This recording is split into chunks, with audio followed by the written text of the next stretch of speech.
আগে জানতাম যে ওসমান হাদির জানাজায় সর্বোচ্চ জনগণ হয়েছে।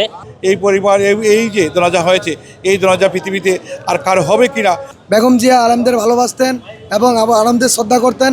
আজকে কী পরিমাণ লোক হয়েছে, আপনাদের সাংবাদিক ভাই যারা আছেন, ইলেকট্রিক মিডিয়া ভাই যারা আছেন, আপনারাই বলতে পারবেন। আমি বলতে চাই, আমার মনে হয় আমার যে বয়স, এই পরিবার এই যে জানাজা হয়েছে, এই জানাজা পৃথিবীতে আর কারো হবে কিনা আমার চিন্তাও ভাবনা নেই যে হবে কিনা আমার ধারণা।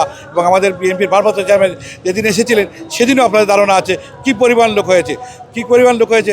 জাতীয়বাদী দল বিএনপিকে সবাই ভালোবাসে এবং ভালোবাসার কারণেই, আমাদের দলের ভালোবাসা, দলের আদর্শ ভালোবাসার কারণেই আজকে সারা বাংলাদেশের লোক, বিভিন্ন পেশার লোক, জনগণ এসেছে আমাদের নেত্রী জানাজা অংশগ্রহণ করার জন্য। নর্মালি আমরা যত জনতা দেখছি তা 50 লক্ষ পার হবে, কারণ আমরা আগে জানতাম যে ওসমান হাদির জানাজায় সর্বোচ্চ জনগণ হয়েছে, কিন্তু আজকে জিয়ার জানাজায় ওসমান হাদিকে ওভারটেক করছে। কারণ আমরা যে অলরেডি দেখতে পাচ্ছেন যে আশেপাশে যত রাস্তা, সব রাস্তায় ব্লক হয়ে গেছে এবং বিজয় সরণি বলেন, আপনার ফার্ম গেট বলেন, কোনো রাস্তায় ফাঁকা নাই জায়গা। তাই এটা একটা, আমরা এই জায়গায় আসতে পেরেও মানে নিজেকে ধন্য মনে হইতেছে যে আমরা তার জানাজায় আসতে পেরেছি। এটা ইতিহাসে সাক্ষী হয়ে থাকবে, কারণ এখানে হাজারো জনতার দল নেমে এসেছে।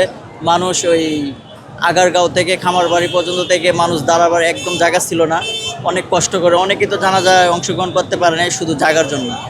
আমি আমার বয়সে এরকম জানাজা আমি দেখিনি, তবে আমাদের আপসীন নেত্রীকে আমি অনেক ভালোবাসি এবং আমার বয়সে এতটুকু সমাগম, লক্ষ লক্ষ মানুষের ঢেউ, যেখানে উপস্থিত মানুষের শুধু মানুষের মাথা এবং কল্লা ছাড়া আর কিছুই দেখা যাচ্ছে না। এবং আমি আমার বয়সে আমি এরকম জানাজা দেখিনি, তবে বেগম জিয়া আলমদের ভালোবাসতেন এবং আলমদের শ্রদ্ধা করতেন। আমার জানা মতো খুব ভালো ছিলেন এবং এরকম নেত্রী আমরা আমাদের আর বয়সে আমরা দেখিনি। এবং আমি তার প্রতি শ্রদ্ধা জানাই এবং মহান আল্লাহ রাব্বুল আলামিন তার কবরকে জান্নাতে ফেরদৌস নসিব করুন।